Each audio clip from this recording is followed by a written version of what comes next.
E, como sempre muito aprendizado, a gente sempre recebendo convidados de peso aqui, que sempre contribui bastante com a gente. Bastante, graças a Deus. E aulas crias, né, Nossa, Pedro? sempre, cara. E queria agradecer também a galera que está acompanhando a gente nas redes sociais. Muito bacana esse engajamento, essa troca, né?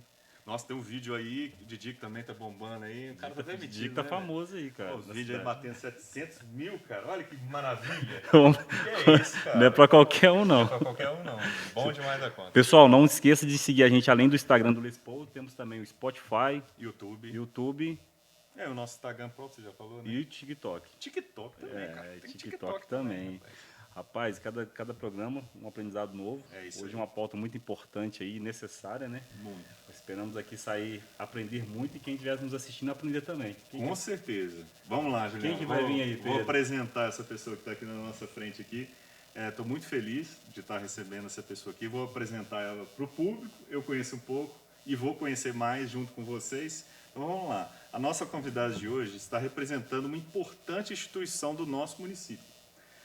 A Aspen é a Associação Portadora de Transtorno do Espectro Autista e Neurodivergentes, que foi fundada em outubro do ano passado com o objetivo de unir esforços de pais e mães de crianças autistas em Viçosa. Olha essa responsabilidade, né, meu amigo? Bom demais da conta. Em apenas um ano, pessoal, diversas ações de grande impacto foram desenvolvidas com reflexos positivos para esse público. Recebemos hoje a atual presidente da Aspen Viçosa, doutora Amanda Barbosa. Seja bem-vinda! Em primeiro lugar, agradeço o convite. Estou muito feliz de estar aqui. Se você não me convidasse, eu ia te encontrar no prédio, Pedro. É minha Tenha vizinha, gente, aí, ó. É, vizinho, e não sabe, você que me contou. exato. Depois estava eu buscando lá no boleto condomínio, cadê o prédio? Cadê o apartamento do Pedro aqui? Porque eu ia te achar de qualquer jeito. Eu ia Exato. falar, que dia que eu vou lá, Pedro? Não, mas a gente já tem um tempo já que queria Já convidar. estava na agenda já para chamá-la. Exatamente. Tem muitas coisas em comum aqui que a gente vai revelar, vai contar para vocês, né? E que bom que você está aqui. Vai ser muito legal o bate-papo aí, né, Estou Juliana? muito feliz, estou Que muito bom, feliz. a gente também, a gente está bem empolgado. Amanda, gostaríamos de conhecer você um pouco mais, saber se é viçosense ou não, né? E saber um pouco mais sobre sua carreira e como surgiu a Aspen. Tá. A história é um pouco longa, né?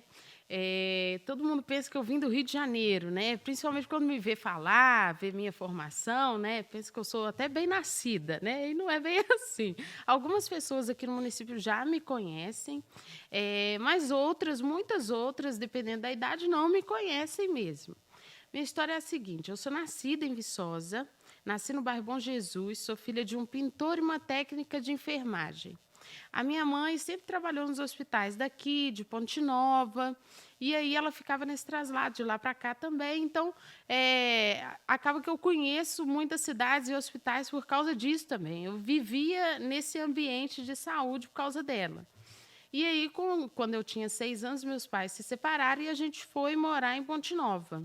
Então, lá morou eu, minha mãe, meu irmão, e é uma história muito longa, assim, de vida, né? Quando as pessoas veem uma pessoa como advogada, as pessoas pensam que é filho de advogado também, ou filho de alguém formado, né? Essa não é a minha história. E aí, quando a gente morou em Ponte Nova, tem péssimas lembranças até de Ponte Nova, porque minha mãe levou um golpe de estelionatário lá, na época a gente passou fome. Então, para você ter ideia, a história já começa aí. E aí, de lá, depois minha mãe foi mandada embora, a gente foi morar em Ubá, a gente morou em Ubá durante um bom tempo, e aí eu fiquei flutuando em algumas cidades, Ubá, São Geraldo, Ponte Nova, e depois, quando eu fiquei adolescente, minha mãe teve o primeiro surto psiquiátrico e foi internada numa clínica psiquiátrica de Juiz de Fora, que hoje foi fechada por maus tratos. Então, na época, ela fez a denúncia, ela fez uma carta como paciente de alta de lá, denunciando a clínica. E após várias denúncias, a clínica foi fechada. E aí eu voltei a morar com meu pai quando eu já era adolescente. E aqui eu fiquei com meu pai, só eu e meu pai, morando aqui. Meu pai é pintor até hoje. E aí eu morava no bairro Bom Jesus. Então, algumas pessoas me conhecem ali do bairro Bom Jesus, Nova Viçosa e tal. E aí, aqui, eu fiquei com meu pai até os 17 anos. Dos 15 aos 17, eu dancei na banda.com. Dancei 2 anos na legal, banda.com. Então, quem é do CPT, lembra de mim, porque a gente fazia festa do CPT direto, era Eu banda.com. lembro dessa banda. No Viçosa em Foco, encontra foto minha, pelo menos encontrava ali, né? Hoje não encontra mais, porque, graças a Deus. Porque eu era muito magra, meu cabelo batia na bunda, cabelo preto, assim, uma coisa de louco, uma novinha mesmo. E aí dançava muito, dançava com Carlinhos, com Cleison, Grupo Impacto. A galera do Grupo Impacto de hoje, a gente dançava junto, fazia dança de rua lá no núcleo. Então, eu passei por alguns lugares que a maioria dos viçosenses passaram. Rebusca, né? Passei pela Rebusca, passei pelo núcleo, fiquei muito tempo dançando lá. E a banda.com, né? Quem era novinha e queria dinheiro na época, conseguiu a vaga ali na banda. Luizinho pagava muito mal, tá, Luizinho? Tem essa lembrança até hoje. Denúncia. Pagava muito mal. Era um sofrimento receber isso, Luizinho? Não pode, não. R$50. Luizinho até hoje viver na rua. Enfim, muitas histórias, né? Não chamo o Luizinho aqui, não. Senão... Tá bom. Não Tá? vem não, tá, Luiz? Brincadeira, nem sei quem é. Tá? Você vai saber. Tá. Aí, depois desse período, eu vi que Viçosa não tinha emprego e aquilo foi me revoltando. Porque eu morava com meu pai para comprar uma calça jeans, uma rasteirinha, tinha que ficar ali, né, em cima dele, porque pai é sempre mais, né, seguro. E aí eu fui arrumar emprego em Ubá. Fui para Ubá, porque Ubá já empregava as pessoas a partir dos 14 anos. Aqui não, era uma grande dificuldade, né? E aí fui para Ubá, comecei a trabalhar lá e com 17 anos ainda eu conheci o pai da minha filha, que dançava break na época. Eu frequentava muita roda de break nas praças. E aí ele é de São Paulo e dançava break na época e aí acabei engravidando com 17 anos. E aí ele voltou para São Paulo e eu fiquei lá grávida sozinha mesmo, trabalhando, morando sozinha com 17 anos. E aí, quando eu estava com 19 anos, né, minha filha tinha nascido, já estava com 1 ano e pouquinho, veio uma crise muito grande no polo moveleiro ali e começou a dar uma caída no mercado de trabalho mesmo em Ubá. E a gente foi morar em Tocantins, porque o aluguel era mais barato, e fiquei um tempo morando em Tóquio. Quem é de lá sabe. Tocantins, pessoal, que é de longe aí, é do lado de Ubá, né? É do lado, colado. Eu ia de eu carona não sabia. trabalhar em Ubá. Não sabia que era Tóquio, não. Você sabe que Tóquio. tem Texas aqui também do lado. Texas, Teixeiras, pô. Todo mundo sabe. Isso é coisa de mineiro, dá outro nome para as coisas, né? Isso é coisa lá. E aí, fiquei ali morando em Tocantins, porque era mais barato, emprego não tinha, e comecei a perceber o seguinte: para eu pagar o aluguel, eu preciso trabalhar. Enquanto eu trabalho, o empregador não me deixava sair mais cedo para continuar estudando. E aí, eu não vou sair disso nunca. Né? Era um ciclo sem fim, essa pobreza aqui, eu vou viver nisso pro resto da minha vida. Nessa época, eu já morava com minha mãe, mas eu não deixava ela pagar nenhuma conta de casa, então era tudo meu. E aí, eu peguei o acerto do meu último trabalho, desse acerto, deixei todo com minha mãe, peguei R$20 e fui para a estrada pegar carona para sair de Minas Gerais. Falei, eu tenho que sair desse lugar, eu tenho que ir para algum lugar. Ou eu ia para São Paulo, onde minha mãe tinha irmãs, ou eu ia para o Rio de Janeiro, onde eu tinha uma colega lá. Fiquei lá, ó. Eu nunca demorei tanto assim pegar carona. Quem pega carona sabe. Levei umas 3 horas para pegar carona. Você ia decidir na carona? Eu ia decidir na carona. Que isso? Você tá indo para onde? Eu com R$20 no bolso, Nossa, eu vou decidir na carona, meu Deus. 19 anos, eu não tenho mais nada a perder. Eu tenho que dar uma vida melhor para minha filha, para minha mãe, eu tenho que ir. R$20 no bolso, fui pegar carona. Por fim, passou um caminhão que me deixou em 3 Rios. Pronto. Cheguei em 3 Rios, naquele trevo ordinário. Quem pega carona sabe. Fiquei 2 horas naquele trevo. Consegui um caminhão, pronto. Me deixou na Reduc, lá no Rio de Janeiro. Então é para o Rio de Janeiro que eu vou. Beleza. Parei ali na Reduc, fui pegar um ônibus daquele que deixava no centro da cidade. Eu só tinha R$20. O valor do ônibus era 12. Cheguei no Rio de Janeiro com R$8 no bolso, né? Que coragem, hein? Loucura, eu já não tinha mais nada a perder. Sabe quando você sai de casa e fica assim, agora não dá mais para voltar? Vai ter que dar certo de qualquer jeito. Eu tenho uma criança para alimentar, eu tenho aluguel lá em Minas para pagar. Ou dá certo ou dá certo. E aí, para minha sorte, o Rio de Janeiro, as pessoas do Rio de Janeiro, né, o carioca em si, ele incentiva muito a autonomia. Então, se você vende uma bala no sinal, todo mundo vai comprar de você essa bala. Porque eles estão juntos, está todo mundo junto ali, tentando sobreviver. Então, tinha essa característica do Rio de Janeiro que eu fui aprendendo ao longo do tempo, né? Mas também caí em alguns golpes, né? Tinha lá vaga em jornal, aí tinha secretária, pretensão salarial de R$ 1.000 a R$ 2.000. Aí eu ia ver essa vaga, era puteiro, assim, era loucura, assim. Então, quase caía nos trem lá, meio louco. E aí, peguei dinheiro emprestado, consegui ir me virando até que eu vendi muamba, fiz de um tudo. Entrei em loja. E aí, com o passar do tempo, eu comecei a fazer segurança do trabalho. E com 6 meses, eu peguei minha filha e levei para lá para morar comigo. E aí, comecei a fazer técnico de segurança do trabalho no Senac. Petrobras estava chamando muita gente. E aí, justo na minha vez, perto de eu me formar, veio aquela Lava Jato. Nossa. Sim. Aí, depois, eu ali, sem esperança de nada, recebi uma mensagem que tinha ganhado uma bolsa para direito na Estácio. Aí, é isso. Não sei fazer nada, não tenho talento para nada. Até outro dia, eu só dançava numa banda, fui caixa de mercado. Eu não sei fazer nada, gente. Eu não sei nem fazer conta.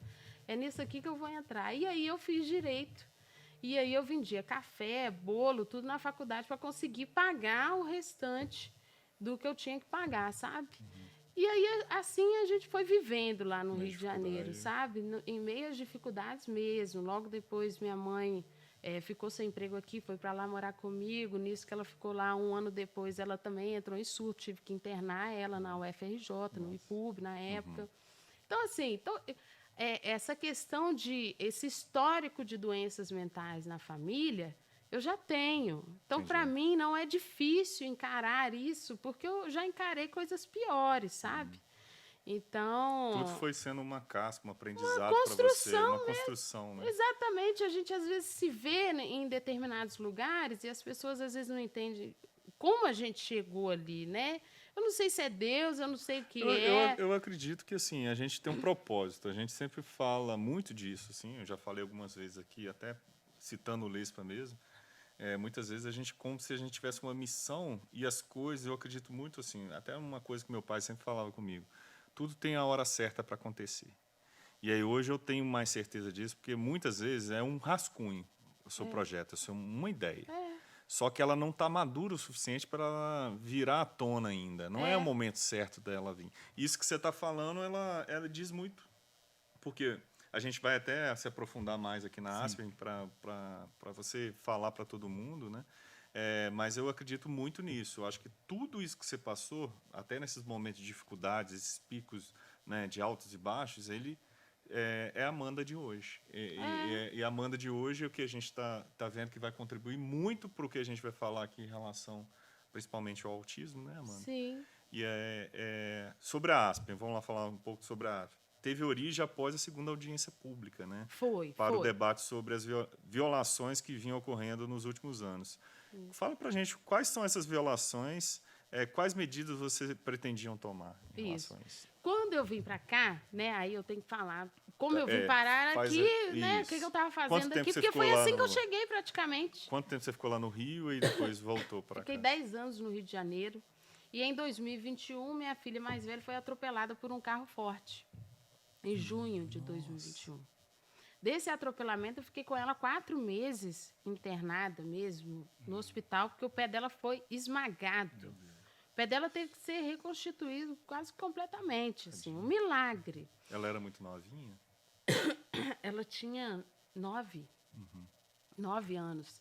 E aí eu fiquei naquilo. Quando ela teve alta, ela precisava de muitas terapias e ela estava com trauma de andar na rua. E ali no Rio de Janeiro não tem a menor condição de você ter um trauma de andar na rua. É muito carro, é muito movimento.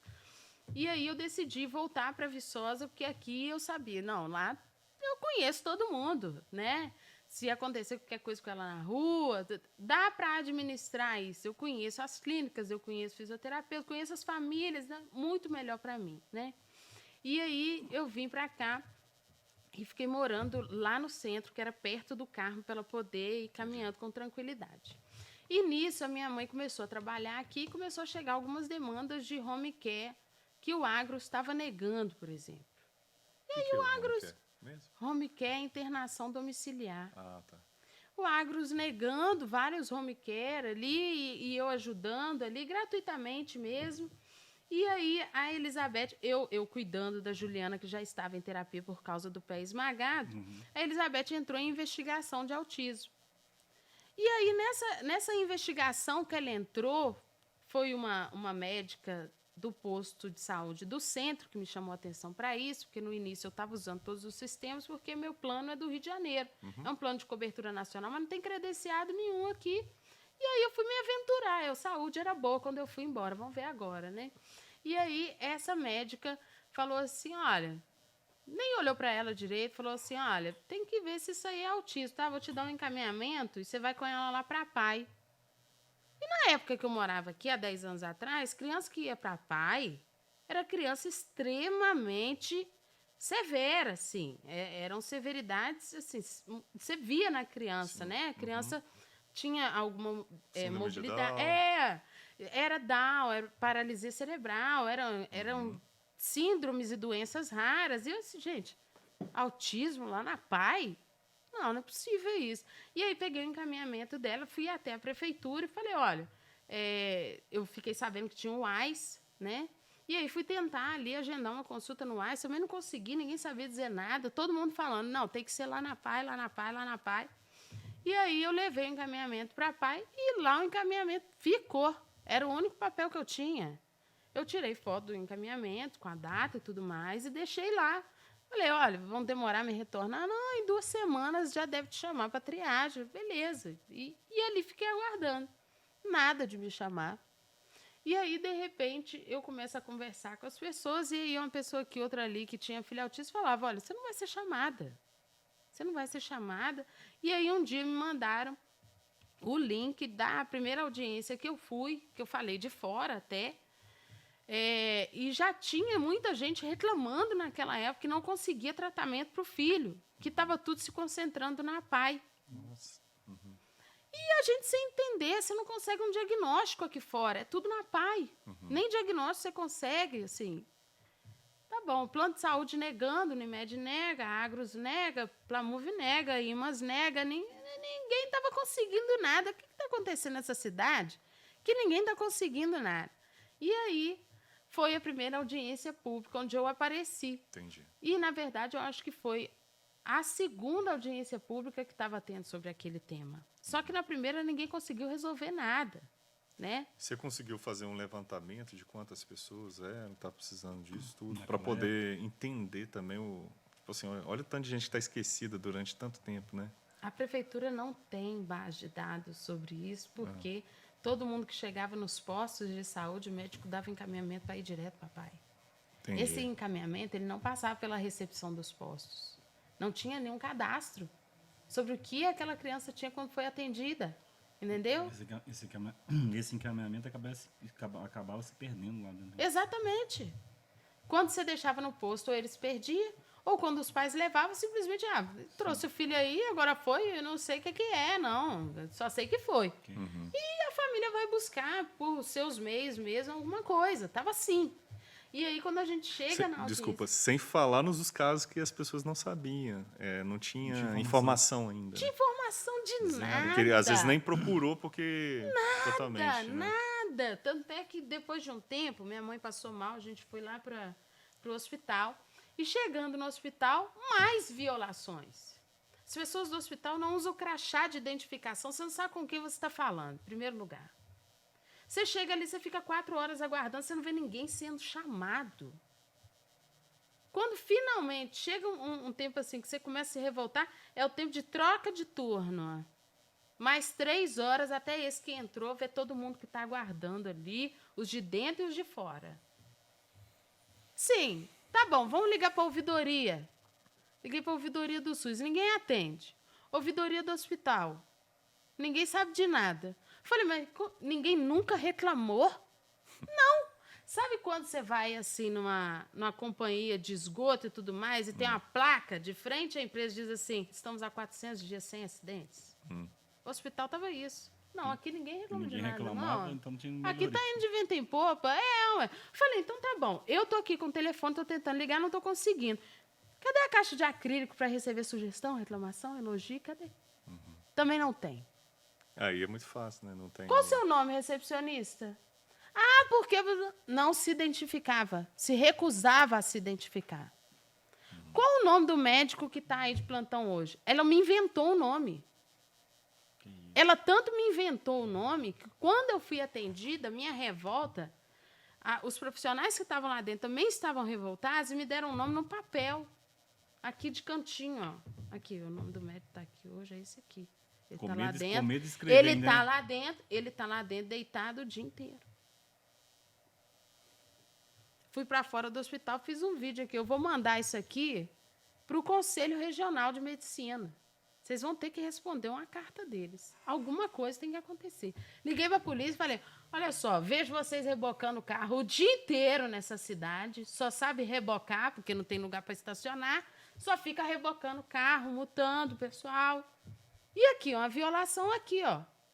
Estão se recusando a atender as pessoas. Tem gente lá dentro que não quer atender. Mas você fica 4 horas. Chegou uma pessoa com... Aqui, ó, esse ombro deslocado. Caramba. Ele ficou lá gemendo. Enquanto eu estava, ele ficou.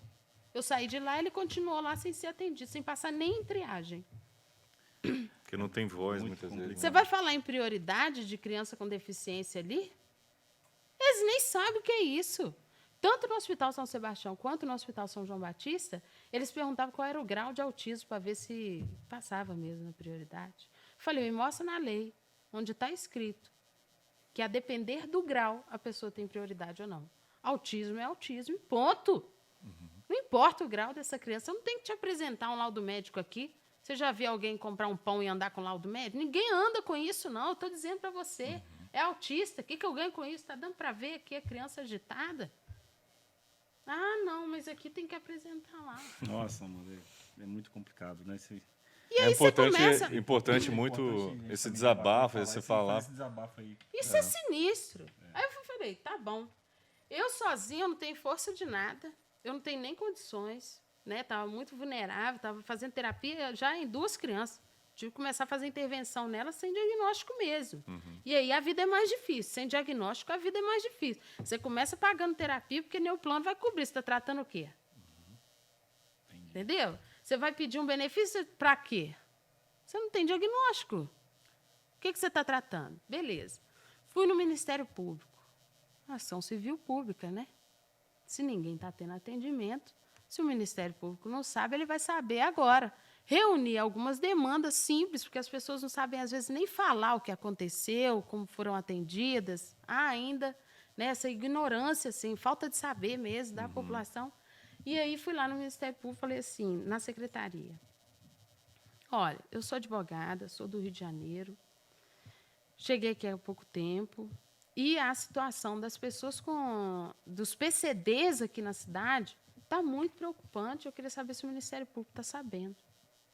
PCDs? Você não sabe o que é PCD? Não. Tá bom. Boa tarde. Estou indo embora. Tá todo mundo lascado. Você lá em cima não sabe que embaixo. Que isso? Eu saí, meu Deus! Não é possível um negócio desse. O Ministério Público não sabe o que é PCD, pessoa com deficiência. O que é isso? O que essas pessoas estão vivendo? Que mundo é esse?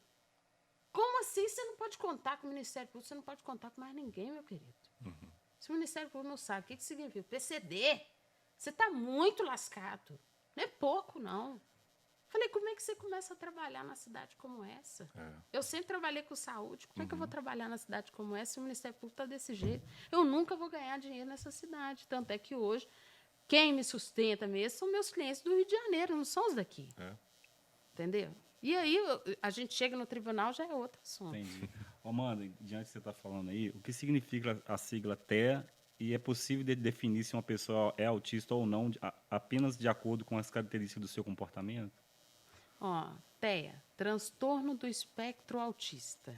Espectro é um conjunto de coisas, né? Comorbidades que vêm de comportamento, vem de físico também. Alguns têm debilidades físicas, que é andar na ponta dos pés, né? E aí isso envolve muitas outras coisas, né? Melhor do que eu, é só um médico para dizer tudo aquilo que envolve ali. Agora, por que é tão difícil se ter o diagnóstico de uma pessoa com autismo? Porque precisa ter intervenção para a gente ver qual é a vulnerabilidade daquela criança, qual é a severidade, assim, pelo menos inicial, estou falando de grau, não. Quero saber se essa criança vai evoluir, se é só um atraso no desenvolvimento. Por exemplo, a gente tem algumas crianças que começam a investigação porque não olham nos olhos. Né? Simplesmente porque não olham nos olhos. Então, começa ali a intervenção com terapias. Vamos ver se tem mais coisa. Né? Não é só isso. Não é só não ter o contato visual. Porque tem aquela fase da criança também que é uma coisa mais dela, né, de comportamento. Né? Exatamente. Que aí, quando vai evoluindo, que você vai entendendo se ela está destoando um pouquinho, né, da mesma idade dela. E aí você começa a ter uma noção maior. Né? Exatamente. E aí é um conjunto de fatores. Você que é pai e mãe. A gente está aqui trabalhando agora. Meu filho está ontem na escola. Quem vê ele a maior parte do dia? Quem vê ele nas situações de maior vulnerabilidade, frustração, de convívio? É o professor. Então, o profissional ele vai mandar um relatório para o professor preencher, ele vai mandar para o pai, e ele vai mandar para a mãe, porque a visão muda, tá? O pai ou ele ignora, ou ele está mais atento que a mãe, ou vice-versa. Então, tem que mandar para os dois. Vamos ver aqui o que cada um repara. Porque, às vezes, se eu mando para o pai e o pai se recusa a ver defeito no filho, que é isso? Tem casos e casos, né? Entendeu? Então, não é por mal. É porque ele não consegue mesmo absorver aqui. Entendi. E aí, manda para a mãe também. Você está vendo que o pai e a mãe estão entrando em divergência ali e não está chegando naquela criança, por exemplo, o pai e a mãe estão dizendo que é tudo tranquilo e o terapeuta está vendo, a criança não olha no olho, a criança não desenvolveu a fala completamente, a criança está com dificuldade na apreensão do lápis, a depender da idade dela. Então não está comparando. Então, é os dois que estão cegos aqui no meio disso. Então, manda para a avó. Sabe? Vai espalhando, vamos lá na professora, vamos ver mais. Né? E, às vezes, o terapeuta também entra numa caminhada solitária ali, até ele poder ajudar o médico no diagnóstico. Entendi. Então, assim, existem as fases, né? As fases do desenvolvimento, depende da idade da criança. Se é só comportamental, é o suficiente para você ter ali um diagnóstico de autismo? Nem sempre. Uma palavra que me veio aqui também é neurodiversidade. Você pode falar para a gente o que é a neurodiversidade e como diferenciar ela do autismo, por exemplo? A neurodivergência, por exemplo, são os transtornos que a gente diz que não são transtornos crônicos, por exemplo. TDAH, o TOD, né? O TDAH, por exemplo, é o transtorno de déficit de atenção. Você consegue evoluir com ele. Hoje em dia, chegou quem é pra que mim. não teve? Você Ele teve chegou. diagnóstico? Não, ele tive, chegou não, há pouco mas- tempo para mim agora. Eu acho que eu tenho TDAH. Então, ele chegou para mim há pouco tempo. Assim, gente. E eu acho que eu tenho dislexia. Eu também acho que eu tenho. Aí, tá vendo? Joga pra mim quando você vê. Que é isso?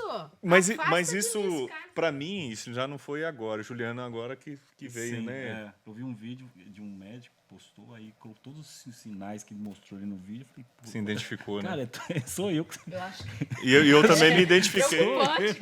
Eu nem vejo, não, porque eu vou encontrar um monte de coisa. Pois é, mas isso foi uma... Vou falar a experiência. Para mim, foi um tempo atrás, eu acho que já tem mais de 10 anos, que eu assisti um filme e aí eu me identifiquei muito com as características daquilo ali. Eu me encontrei, né, no personagem do filme e debati sobre dislexia. Eu falei, cara, sou eu, velho. A mesma coisa que o Juliano falou, eu falei, sou eu acredito que eu tenho. E foi tão esclarecedor, por quê? Vou te falar na época de colégio, por exemplo. Eu sempre tive muito mais o lado assim, de criativo, de desenhar, dessas coisas, e eu tinha um bloqueio enorme com algumas matérias. Física, química, enfim. Mais ligada a exatas, né? Eu era muito mais no lado artístico da coisa. Até um português estava indo, né? Hã? Um português entrava, Sim, legal. história, geografia, alguma porque coisa assim. Se não tiver português também, fica mais ou menos enrolado. Exato. Não, aí já era... Mas era muito nítido essa diferença. E eu tinha uma dificuldade muito grande.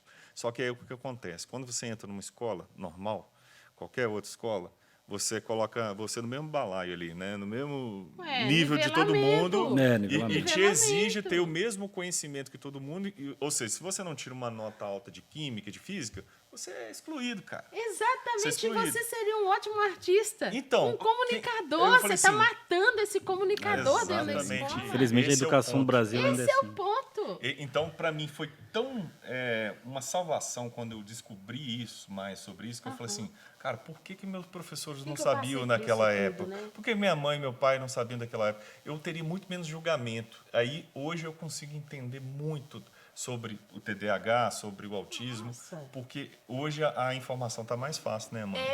E o TDAH, ele, por exemplo, o TDAH, ele não se limita a essa questão do déficit de atenção, não. Tem gente que é só TDAH, né, que não tem a hiperatividade. Você tem? Você acha Acho que eu você sou, tem eu sou imperativo demais. Você é acelerado, né? Demais. Então, Sou acelerado. E aí, o que acontece? O TDAH, ele é muito estabanado também. Ele Esquece é as meio desajeitado, ele esquece tudo. Nossa, chave de carro, então? Chave de casa? Ele perde tudo. Ele perde o carro no estacionamento. Você lembra aquele dia que eu comprei o cortador Você de tá unha? louco? Mesmo dia eu perdi ele. Aí eu achei no outro carro, falei, o que esse cortador tá fazendo aqui? Olha só, o TDAH ele sofre muito na infância porque ele apanha. Porque ele perde tudo. Você tem um caso todo chinelo. É o chinelo. Você tá doido? Você deve ter apanhado. Ô, rapaz. Não, ainda minha mãe era boazinha. Ô, meu Era filho. boa- Mas Ah, era, então não você era teve maldade. Eu sorte. tive só, minha mãe era boazinha. Porque minha menina, olha aqui, aquela ali, ó, apanhou, não vou Não, no dia do mentir, chinelo- não. no dia Agora do já chinelo- passou também. No dia do chinelo eu apoiei. Porque ela falou, não vai com o chinelo pro campinho, não. Chinelo novo. Minha menina já perdeu 3 chinelos.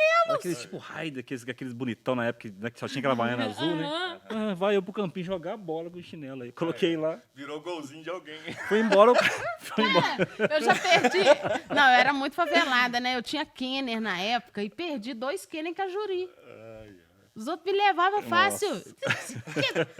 E aí, os pais acham que a criança está desvalorizando, a criança não tem zelo, a criança não tem cuidado. Meu filho é TDAH. Pois é.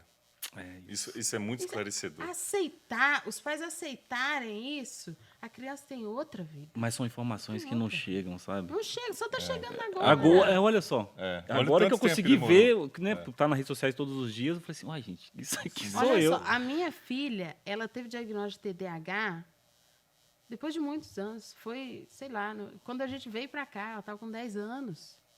Como que é feito? E eu acompanhando ela desde 6 anos em psicólogo falando que era ansiedade. Ai. Tá certo, devia ter, porque era filha de mãe solteira, criei ela sozinha, a gente corria para um lado e para o outro, junta. Ela ia para aula comigo, ela ia para o trabalho comigo, ela ia para tudo comigo. Amanda, até para esclarecer para o pessoal de casa, antes da gente chamar o intervalo também, por exemplo, que nem o Juliano, no caso, eu também, então, a gente tem uma Pode suspeita. entrar na associação. Então, é isso muito legal. Então, ué. isso. Mas eu acho que talvez outras pessoas que estejam assistindo a gente, que talvez se identifiquem com algum caso, qual que é o mais recomendável? Procurar um psicólogo, alguém assim especialista assim nesse sentido? Olha, o psicólogo, dependendo do psicólogo, né, depende muito da formação dele, da especialização, Cada da linha diárias, que ele segue. é. Porque ele vai ter os formulários lá, o DSM, que a gente chama, né? E ele vai marcando ali, você perde muitas coisas. E vai. Você se esquece com facilidade, as pessoas acham que você não está ouvindo elas. Tem isso também Aí no esses TDAH. quadros fazem um levantamento para entender. É na pontuação, no final do formulário vai estar lá. Pontuação abaixo de tanto, não é. Pontuação na média de tanto, é. Pontuação na média de tanto, severo. Que legal. Tá lá. De entender, né? Entendeu? Ó, Então, tem tanto eu quanto você vão que fazer, tem. tá, Juliano? Não, sempre fazer o Psiquiatra fazer. que tem. Tem psiquiatra, já faz ali. Ele vai conversar com você, porque normalmente a pessoa vai buscar medicação. Então vai direto no psiquiatra. Chega lá, o psiquiatra fala, olha só, isso é comum, mas você tem que seguir aqui uma cartilha. Você tem que pregar post-it onde for, na sua casa, pra você se lembrar das coisas. Você tem que deixar tudo sempre dentro de uma mesma bolsa, pra você não perder nada. Eu adoro mochila. Comprou um negócio? Enfia na bolsinha pra você não perder ela. Sabe? Então, assim, é uma cartilha que ela vai te dar pra você ter uma maior qualidade de vida, porque você perder tudo sempre, meu filho, é uma tristeza. Eu tenho uma sócia que ela perde tudo. Ela perde a chave de casa, ela perde o token que assina, a assinatura do advogado, ela perde. Ela já perdeu uns 3 dentro de táxi. Certificado digital. Tá doido? Nossa Senhora. chamar um Chama o intervalo, homem agora aí. Chegou a vez do Didico, que vai aprontar alguma coisa aí. Vai com você, Didico.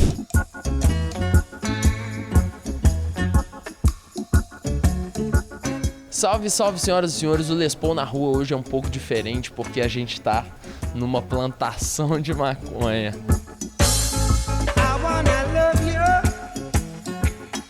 and treat you right. I wanna love you.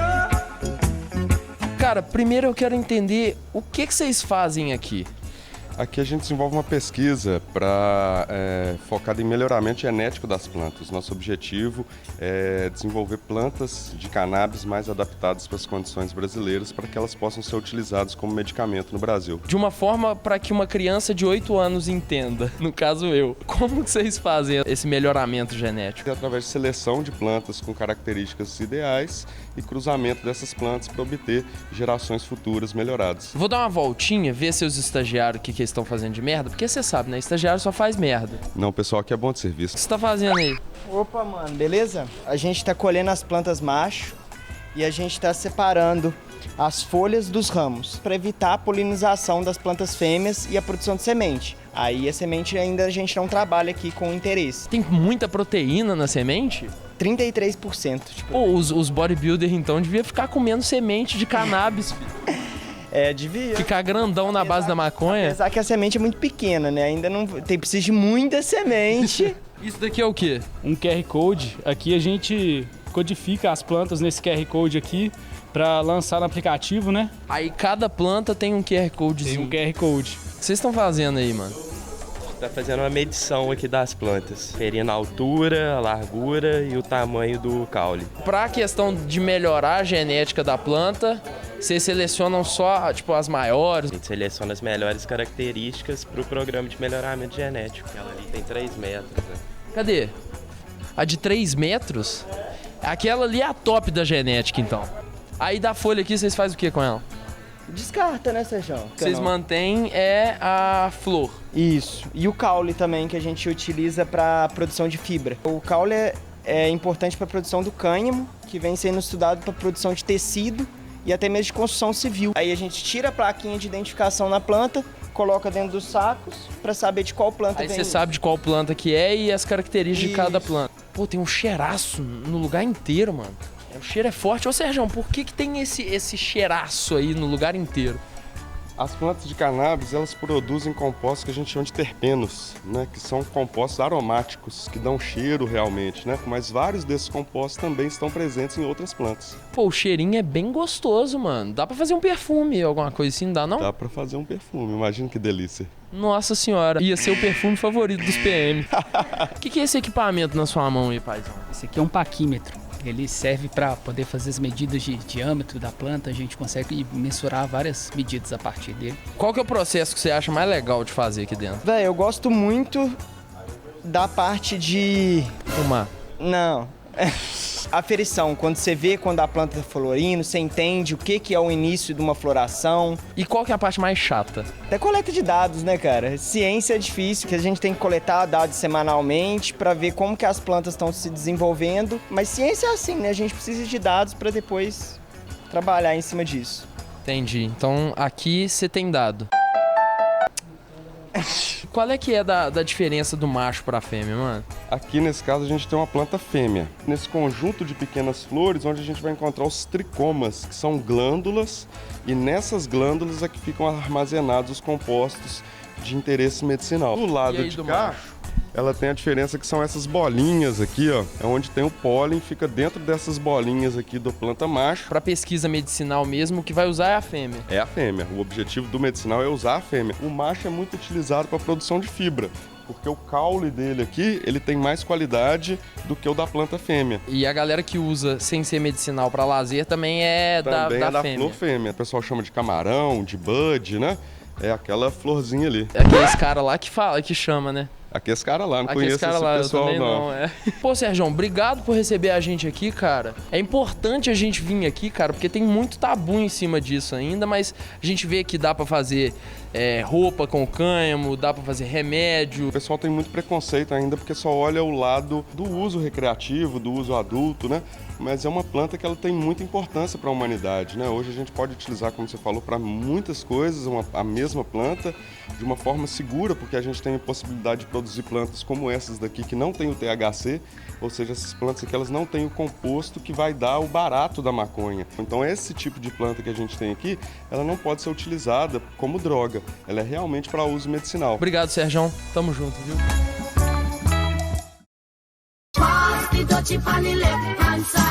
Show de bola, galera. O Didi que é o cara, né? Valeu, Didico. Valeu, abração obrigado, pra você, viu? Cara. Obrigado aí, cara. Você é fera. Vamos voltar aqui. O papo Bora. tá muito bom. Bom Muito demais. produtivo, muitos Aprendizado. aprendizados, né? Então vamos seguir nessa linha aí. Amanda, qual que é o sentimento dos pais ao receber um diagnóstico de TEA dos seus filhos? Qual a melhor conduta para as crianças que recebem esse tipo de diagnóstico? Olha, eu vou dizer por mim, assim, quando você recebe ali um encaminhamento para investigação, você olha assim para o céu, sabe quando você não sabe se está de dia ou de noite? Você não sabe nem que dia é hoje. O tempo para. Vou aonde agora? O que eu faço agora? Né? Eu procuro aonde? Porque você é muito perdido, você não sabe. Sabe? Você não sabe o que fazer mesmo. Fica totalmente no escuro. E você olha para a criança e você pensa assim, vai morrer comigo? Eu vou cuidar dessa criança, ela vai ter 50 anos e ela vai estar agindo dessa forma ainda. Eu não posso morrer antes. Quem vai cuidar dessa criança? É só isso, quem vai cuidar? Quando que você teve essa indicação? Foi em março do ano passado. Março. Então, você vê, é bem recente. Mas como eu trabalho nessa área da saúde há muitos anos, então eu sei como as coisas vão acontecendo, sabe? Até a família chegar até um advogado até, para saber dos direitos, para saber o que pode ser feito, isso leva muito tempo. Eu já tive famílias que levaram, sei lá, 4 anos, 5 anos para chegar até mim e querer saber, pelo amor de Deus, eu não tenho mais dinheiro, eu já vendi carro, eu já peguei empréstimo, e agora que eu fiquei sabendo que o plano devia estar arcando com isso tudo. Seria um alívio e tanto, né? Nossa. A pessoa já deu tudo que tinha num tratamento. Muda a rotina. Muda tudo. Muda tudo. Porque é o que eu digo, às vezes as pessoas falam, nossa, tem muitos filhos e tal, mas ninguém está preparado para ter uma criança com deficiência. Uma só pode acabar com todo o seu planejamento. Né? Quer incluir a criança ali na planilha, né? Pensando se vai ter um, se vai ter 2. Pensa se você vai ter uma criança com deficiência, você não vai ter nunca um filho. Você pode vender tudo que você tiver. Nada garante que essa criança vai ter uma vida normal. Já começa por aí. Você vai começar a buscar um tratamento, você não sabe quanto tempo esse tratamento vai levar. Você não sabe na mão de quem seu filho está. As salas são fechadas, não tem nem vidro. Você não sabe o que estão fazendo com seu filho lá dentro. Você não sabe se a pessoa está só cantando enquanto seu filho roda e você aqui pagando R$200 por 40 minutos de atendimento. Terapeuta hoje ganha muito mais que médico. Recebe por sessão, meu filho.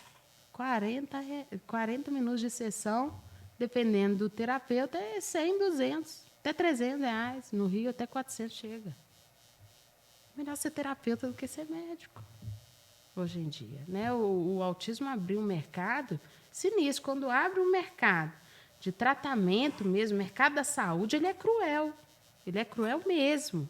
Isso eu digo em medicação, em terapias, medicina também. Eu já paguei médico para minha filha R$1.600 a consulta. Para dar jeito. Dá jeito assim, né? Essa questão de vacinação em criança autista, por exemplo. É uma deficiência que está sendo estudada agora, que teve um boom mesmo. Mas e aí? A vacina pode ser dada numa criança que tem várias comorbidades, que nunca foram estudadas antes?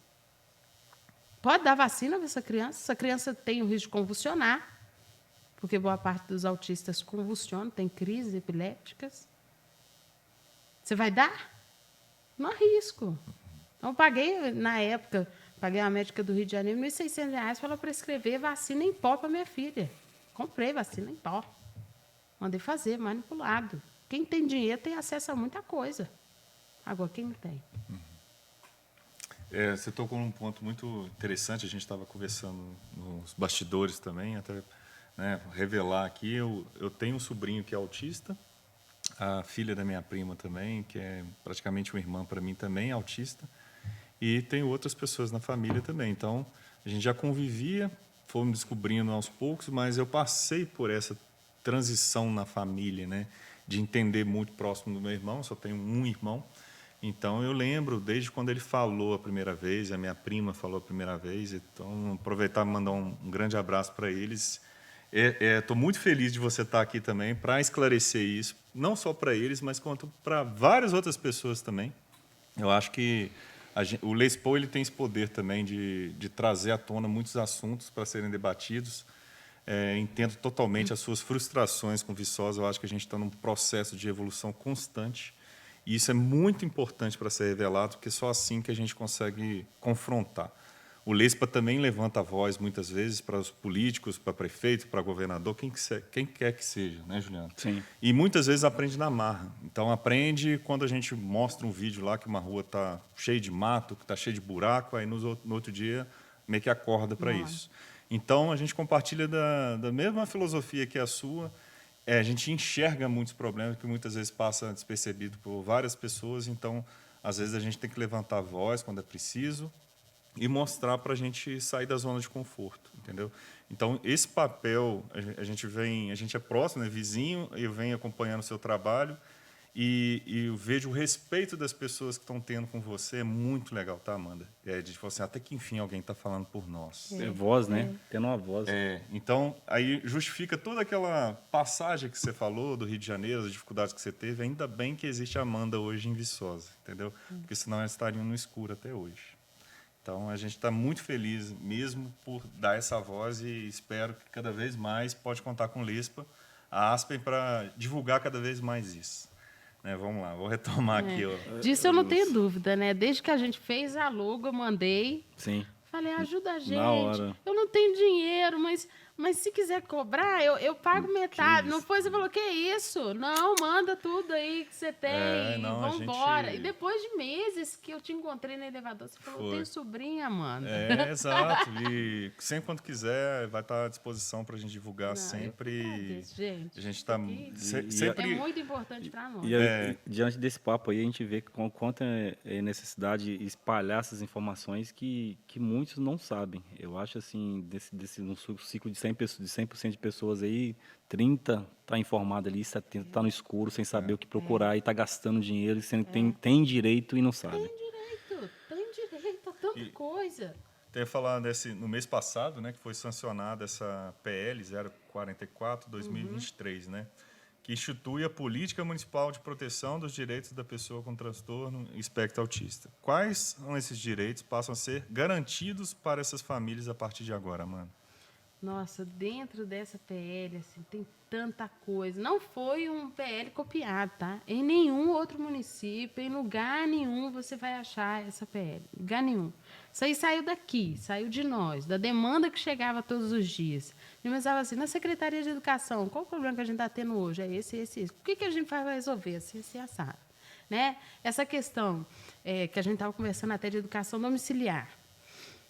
Conversei com a Lívia durante um bom tempo. Falei, Lívia, o negócio é o seguinte. A família, quando vê essa grande dificuldade, a escola aceitar seu filho, o filho começa a não querer mais ir para a aula. A evasão escolar de crianças com deficiência é muito grande.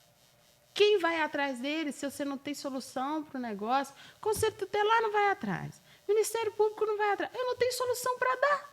Eu vou dizer o quê? Coloque seu filho assim. Não, tem que estar aqui sim, nem que sente ele no chão, nem que deixe ele aqui só aqui assistindo, mas ele tem... Não vai. Então, a evasão escolar das crianças com deficiência sempre existiu. Mas é isso, a invisibilidade, né? E o que a gente pode fazer para ajudar essas famílias? Porque tem muitas famílias de pais não letrados mesmo, analfabetos também, né? Isso até nas zonas rurais, que a gente tem muito aqui. Ela manda, é complicado e tal, educar em casa, porque eu falei, olha só, a gente tem que pensar na educação domiciliar, porque durante a pandemia isso aconteceu. Isso aconteceu na marra. Foi um inferno? Foi. Na vida de muitos pais, que tinham que trabalhar em casa e ainda educar a criança ali naquela coisa. Ninguém se preparou para aquilo, ninguém quis aquilo, ninguém pediu aquilo. Foi um ato de emergência ali. Mas não aconteceu? A escola não estava mandando material digitalizado? Não estava mandando impresso também para algumas famílias? Por que não faz isso na família dessas crianças que não conseguem frequentar o ambiente escolar? Às vezes é a criança mesmo, não consegue. Às vezes a severidade ali do autismo, até deficiência intelectual, que a gente tem muita. Numa criança, ela não fica dentro de uma sala de aula. Ela bate em todo mundo que se aproximar dela. Então, assim, como é que é isso? Eu vou obrigar filho dos outros também a levar porrada o dia inteiro, até esse médico descobrir o que é que essa criança tem, que remédio ela tem, ou eu vou dopar ela para ela ficar aqui assim. Qual a solução a gente tem para isso?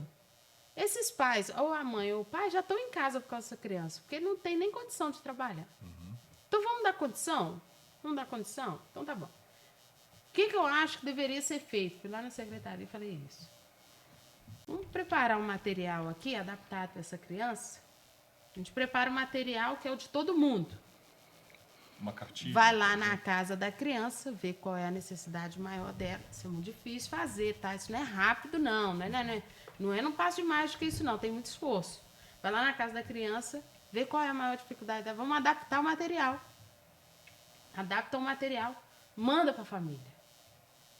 É melhor que não ter nada. É melhor que abandonar intelectualmente essa criança. Eu não estou dizendo que todas as famílias vão conseguir fazer, mas a prefeitura está fazendo a parte dela. Manda. E toda semana, manda um professor ou algum monitor, que seja da área da educação, alguém formado, para ir lá nessa casa e conversar com os pais. E aí, o que você conseguiu fazer essa semana? Então, vamos fazer assim depois? Vamos buscar fazer assim? Ó, semana de prova está se aproximando. Prepara ele para ele ir na escola fazer a prova. Ou eu trago a prova aqui para você. Só não abandona essa criança porque você não sabe o que fazer. Então, a lei foi partindo dessas coisas, muito diálogo ali, sabe? Por exemplo, a gente estava ali, a gente conseguiu a atualização da lista de medicamentos para o tratamento das comorbidades do autismo aqui na cidade. Antes tinha ali a risperidona, que está no patamar mais alto, porque os médicos não sabem fazer, passa a risperidona. Para atenção, é a risperidona. Para acalmar, a risperidona. É o coringa do autismo, é a risperidona. A risperidona vem e traz obesidade junto. Traz compulsão alimentar também. Então, você consegue resolver aqui e você ganha mais 2 problemas ali. Você vai ter que pesar, né? Ainda tem isso. Aí a gente foi lá, olha só, tem o Venvance, que é para TDAH, tem o Concerta, que é para TDAH, tem criança autista, também tem TDAH. E não é só risperidona também não, tem aripiprazol, mas a gente conversando, olha só, tem esse tanto de medicamento aqui, vamos colocar aqui. Não, então vamos, levou para votação no Conselho Municipal de Saúde. Eu fui só participar para vigiar ali quem é que ia votar contra aquele negócio. E aí teve um senhor, que eu acho que é até aposentado da universidade, falou assim, se a gente começar a fazer isso com todo mundo, diabético também vai querer um monte de coisa aqui. Falei, meu senhor, a diferença entre autismo e diabetes é a seguinte, o autismo está atingindo 1 a cada 37 diabético. Quantos a gente tem? Qual o percentual? Porque paralisia cerebral é 1 a cada 100. Me diz outra deficiência, outra doença que tem esse volume de diagnóstico, que aí você traz para cá.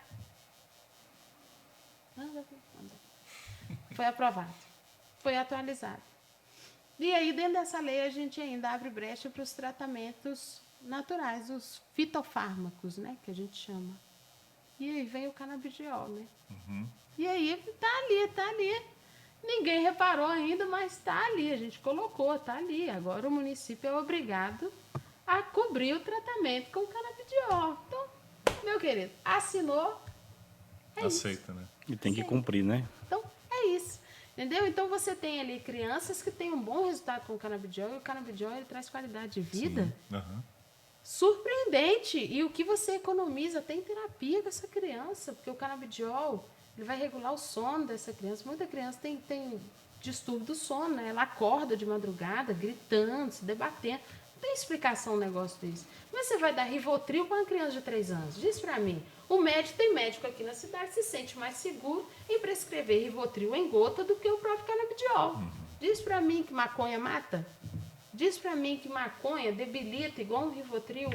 Como é que você vai começar aos 3 anos de idade tomando Rivotril? Você acha que você vai acabar com 10 anos? Você vai acabar como? Babando no meio da rua. Tá lascado. Entende? Então tem tanta coisa Para dentro desmistificar, dessa lei, né? Para assim. quebrar preconceitos, né? Pra Tanta poder... coisa. A questão do transporte gratuito também, a gente Até para especificou os pais lá. também, que eu queria saber, assim, flexibilidade, questão de trabalho, de algumas condições também para os De pais. trabalho já é federal, né? Já é Isso aí federal, né? Já é uma questão que ultrapassa o âmbito municipal, não tem como ele interferir no privado, por exemplo. Mas demorou muito tempo também, não demorou? Ou não? O que da flexibilização É. demorou. Né? Demorou. Eu vejo muito o Marcos Mion, né? Me veio na cabeça ele tomando muito frente também, né? Nesse aspecto aí, de levando algumas coisas para tentar reivindicar, né, esses direitos. Né? Sim, mas hoje a gente só tem um amparo mesmo para quem é funcionário público, né? Servidor público, porque quem é que vai querer te contratar se você com filho autista quer trabalhar só metade do dia? Porque aqui a gente tem uma cultura de pobre mesmo, que é a seguinte, você tem que trabalhar 8 horas por dia.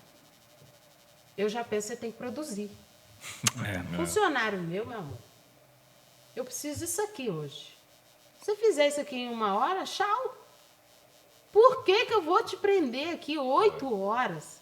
Se você está com problema na sua casa para resolver, seu filho está lá precisando estudar, por que eu quero te ver aqui na minha frente 8 horas? Só para dizer, eu te pago 8 horas, você tem que ficar 8 horas. Eu imagino Produtividade, meu querido. Exato, a pandemia veio para trazer isso à tona, né? Muita coisa de produtividade. Produtividade, tudo hoje é produtividade. Você vê, tem gente trabalhando sábado, domingo, estudando. É produtividade na cabeça. Agora, no trabalho, também deveria trazer, e é inclusive uma modalidade americana, né? Você vai receber por hora. Isso, por hora. É muito mais Ué, na cabeça mais de quem jogo. contrata e na cabeça. Sim. Se você quiser hoje trabalhar 10 horas, beleza. Se amanhã você quiser trabalhar 2 horas, me meteu, querido. E a qualidade de vida, né, das pessoas que trabalham, a produtividade vai lá em cima, né? Exatamente. Eu quero gente trabalhando para mim, pessoa feliz. Qualidade de Eu vida. jamais ia querer um pai ou uma mãe de deficiente trabalhando para mim ali, xoxo, porque não tem quem leve para terapia. Não sabe como é que tá o filho em casa, quem levou, Não sabe como tá o filho quem em buscou. casa. Você tem que deixar seu filho com vários cuidadores. Isso é triste demais. Eu deixava a minha passou na mão de mais de 6. Eu não sei se já bateram nela lá, gente. Você não tem escolha, você precisa trabalhar. Você não pode levar seu filho, sabe, umas coisas assim. Então, a gente tem muita coisa ainda para avançar, principalmente em âmbito privado. Sabe, paga melhor a pessoa. Sabe? E até o funcionário também tem que melhorar a cabeça. Ele só quer uma carteira assinada e o benefício lá do governo não paga. Pelo amor de Deus. Você vai ganhar mais se eu te pagar a hora. Você não fez essas contas ainda, sabe? Então, assim, a gente tem muito que avançar. Tem. Em todos os aspectos. Muita coisa. É verdade. Mas isso a gente tenta fazer também com a associação. Né? A gente tenta trazer independência financeira para esses pais. A gente coloca na cabeça dele, olha só, é melhor você ser autônomo, trabalhar 3 vezes a semana e ter 2 dias para levar seu filho para onde quiser e ficar com seu filho. Ficar um dia, sentar um dia, assistir um filme com seu filho em plena quinta-feira, segunda-feira. Perfeito. Isso aí não tem dinheiro que pague isso. Maravilha. Não tem que ficar buscando por BPC o tempo inteiro. O BPC ali parece que ele paralisa a pessoa, porque ela não produz aquele dinheiro. Aquele dinheiro vem do governo, ela não está produzindo ele. A gente entende, várias famílias precisam. Mas vamos fazer dobrar esse dinheiro. Pega o BPC, abre um negocinho. Abre uma banca. Vamos para a feira, sabe? Encorajar Dá para ser isso, né? mais. Dá, Você com precisa certeza. de mais. Você não tem opção de ser medíocre com uma criança deficiente. Você não tem essa opção. Você tem que ser A mais. gente falou tudo. É isso Você aí. não tem essa opção. Amanda, qual que é a importância de conscientizar a população sobre o transtorno do espectro autista? Ainda há muito preconceito sobre esse transtorno? Sim. A gente conseguiu avançar, assim, há alguns meses a gente vem percebendo uma mudança no comportamento da sociedade em geral, porque quando vem uma criança com cordão de girassol, deixa eu até abrir. Pode. Isso é muito legal. Quando vem a criança com esse cordão de girassol, e TDAH não pode usar não, tá? Você me pergunta, não vem querer cordão depois não. Tá? Que você é esquecido, mas não é pra tanto, não entra na frente em fila não, tá? Porque isso chove lá no escritório, TDAH querendo cordão de girassol. Falei, vai ser um pão de monte isso aqui. Todo mundo de cordão. Ninguém sabe mais nada, gente. Tá todo mundo, eu acho que tem TDAH. Todo mundo tem dia, não. Tem gente que tá comprando não. camisa de girassol pra ver Por se funciona. favor, não. Porque se eu comprar, aí é problema teu. Você compra na internet, vai na má fé, mas não pode, tá? Entendi. Então, Fala pra gente como que é. quando eles veem a criança, o adolescente ou o adulto com esse cordão de girassol aqui, eles pensam assim, alguma coisa tem, né? Não vou ficar tocando, porque tem gente que é assim, vê uma criança na rua, quer botar a mão na cabeça, quer mexer, e neném. Não. Ele vai pensar 2 vezes, porque ele não sabe. Não sabe. A gente tem criança que tem alergia a leite, por exemplo. Se você tiver tomado leite e tocar naquela criança, ela vai se pipocar todinha. Tem criança assim na cidade. São poucas, mas tem. Então, a pessoa pensa 10 mil vezes. O professor na escola, quando ele vê a criança também com esse cordão de girassol, ele pensa, epa, tem que ter uma atenção maior ali. Porque se alguma coisa acontecer em torno dele, eu vou saber que pode ser alguma coisa relacionada a alguma deficiência, que ele tem alguma condição oculta mesmo. Que pode não ser deficiência, mas pode ser uma condição, né? E aí, isso aqui ajudou demais. E quanto mais a gente fala, mais as pessoas entendem. Porque antes as pessoas achavam que isso aqui era só aquele colar para moto, para pendurar a chave de moto. Ah, é um colar bonito. Não, é identificação mesmo. A pessoa ou tem alguma condição limitante oculta ou tem uma deficiência ou alguma doença oculta. Então, pensa 2 vezes. A pessoa chega e pergunta, né? E aí começa a conscientização mesmo. Hoje nos mercados, né? Antes, quando eu cheguei aqui, quando começou aquele tumulto todo, as pessoas exigiam até laudo médico para passar aquela mãe na frente que estava com a criança ali, se jogando no chão, quebrando o pau lá. Pediam laudo. Você vai comprar pão com laudo no bolso? Se eu estou falando que a criança é autista, você acha mesmo que eu vou dar uma deficiência para o meu filho só para te ludibriar? É melhor estufar a barriga e falar que estou grávida. Quem já não fez isso, gente? É mais fácil. Por que eu vou dizer que meu filho é deficiente se eu tenho aqui outras formas de te enganar? Você vai discutir comigo se eu disser que estou grávida? Entendeu? Então, assim, isso foi acabando. Na questão da vacinação também. Quando eles veem a criança com a identificação, eles passam na frente. Eles conversam com quem seria o próximo, passam na frente. Está tendo uma conscientização muito legal hoje, sabe? É claro, eles continuam enfrentando muitos desafios, porque a gente lida com pessoas, né? Mas no hospital, por exemplo, continua a resistência na prioridade, sabe? E aí, com essa lei, inclusive, eu trago a obrigação do ente público de colocar as caixas de acrílico. Ô, meu querido, a ouvidoria não funciona.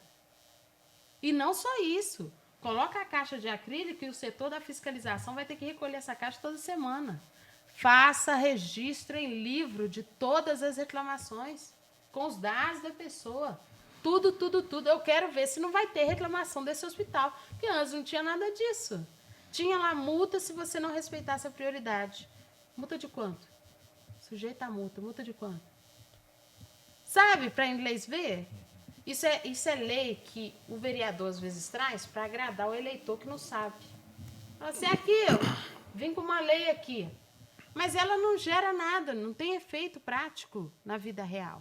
É só para ele angariar voto, né? Então, esse PL, a diferença desse PL é a seguinte, isso aqui foi feito por nós, não foi feito por um vereador.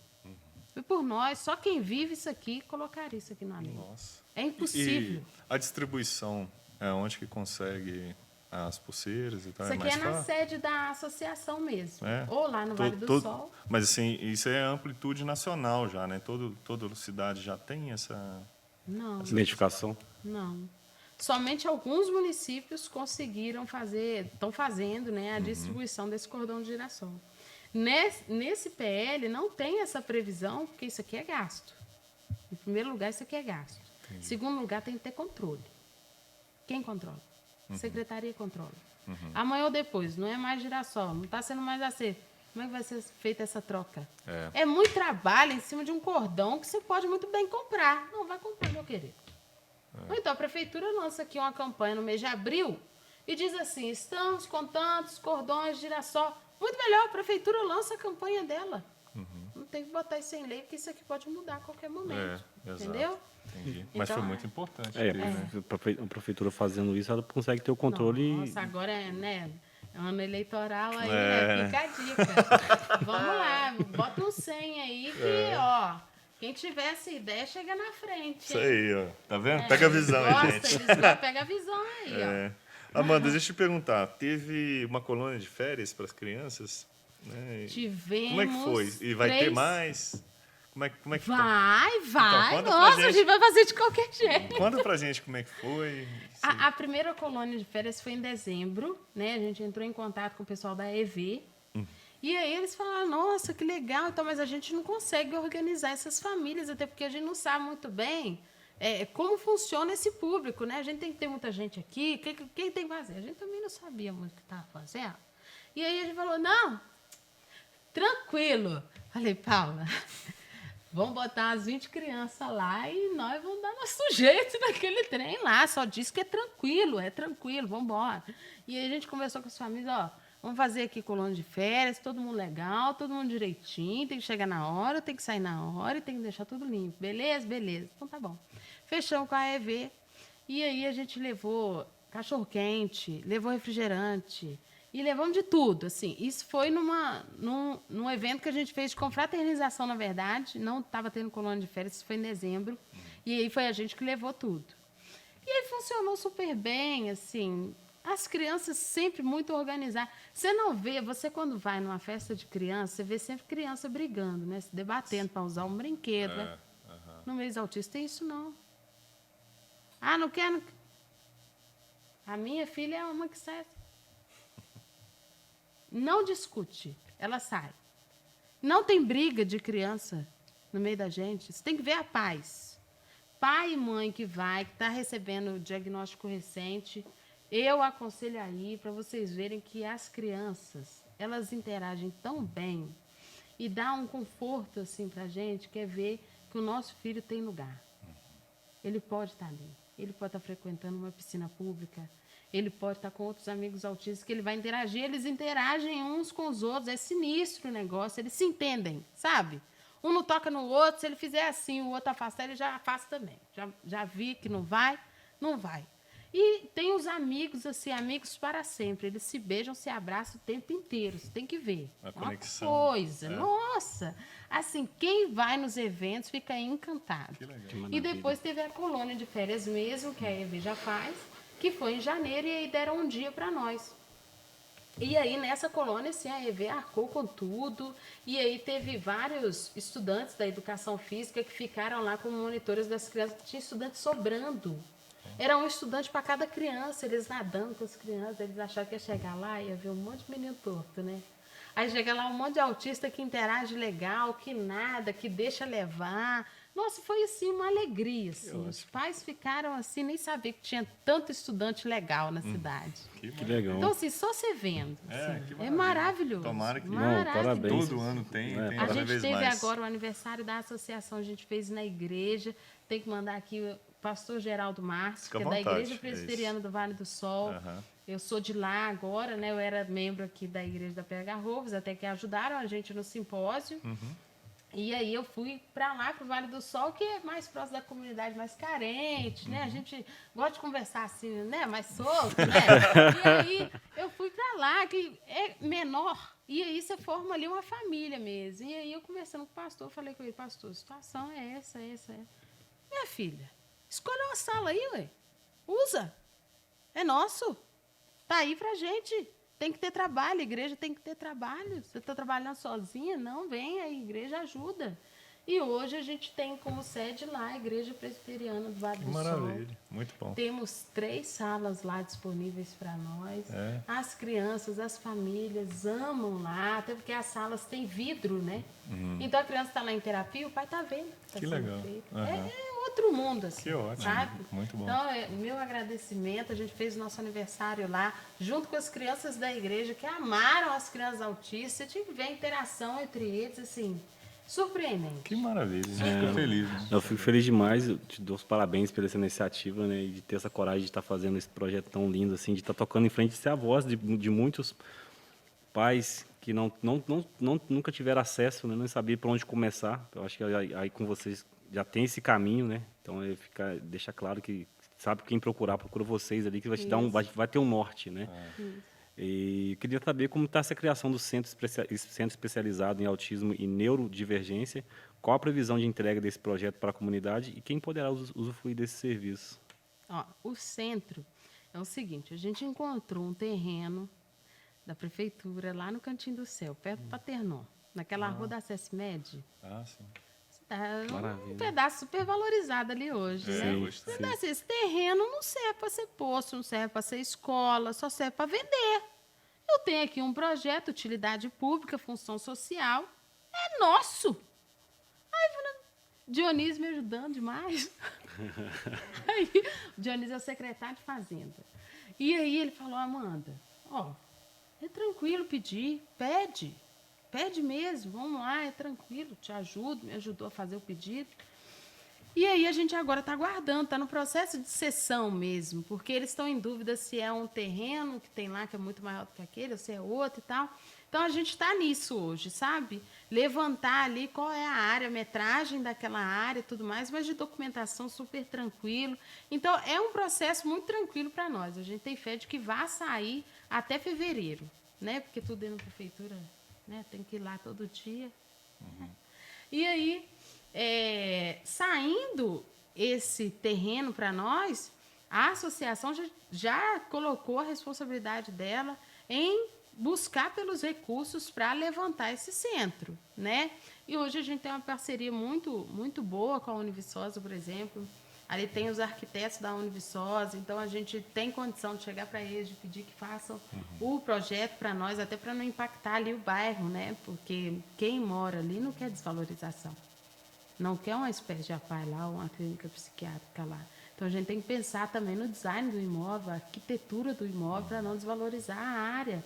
E para valorizar a gente também, porque do trevo vai dar para ver a gente lá. Sim.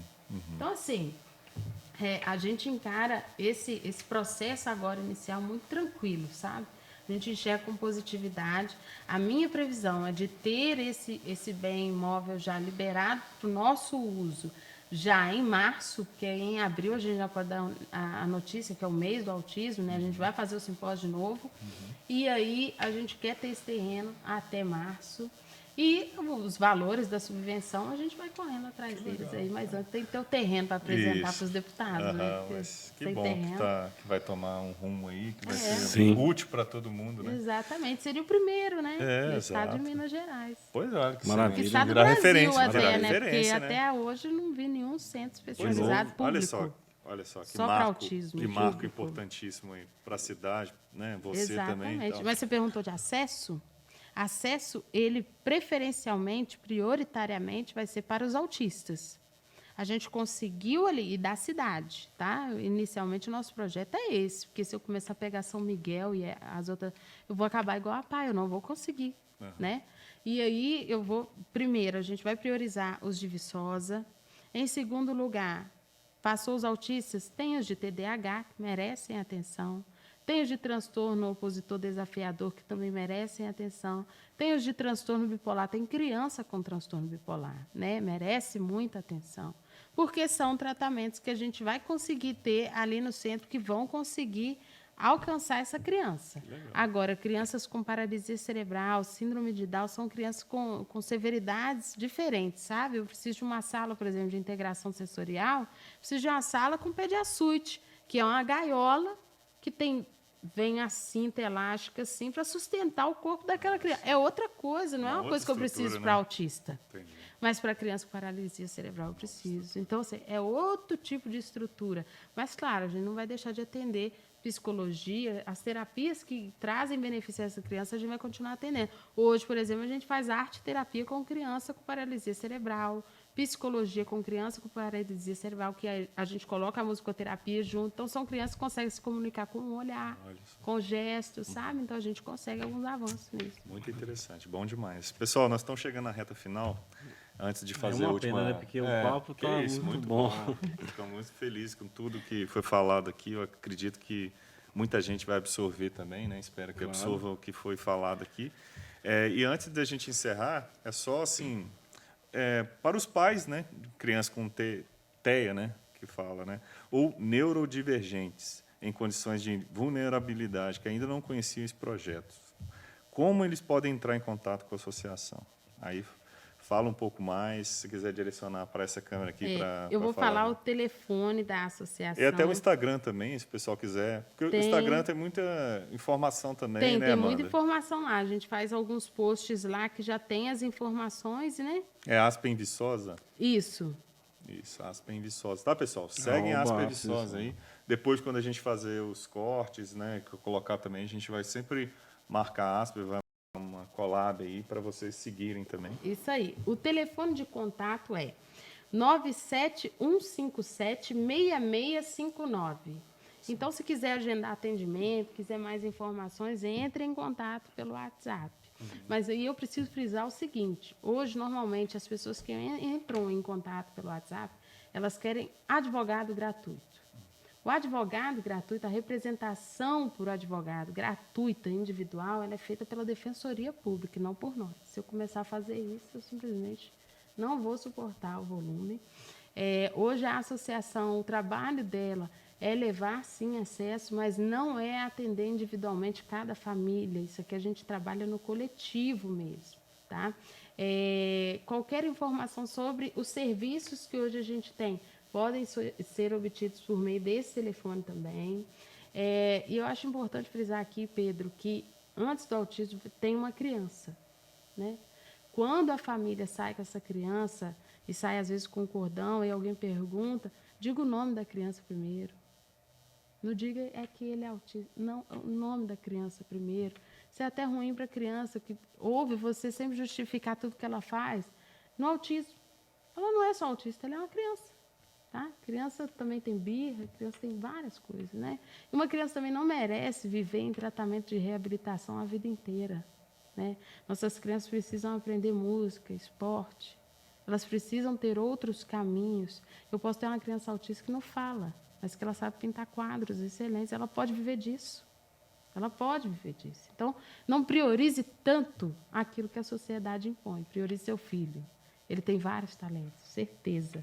Que maravilha. Fechamos com chave de ouro aí, né? Tô emocionado aqui. É isso, cara. Foi muito obrigado. Obrigado. Obrigado, Amanda. Adoramos, vai tá? contribuir mensalmente ou você também vai? Vamos embora. Tamo Tudo junto. neurodivergente. Tamo junto. Muito obrigado, pessoal. Espero que vocês tenham gostado e até a próxima. Valeu. Valeu.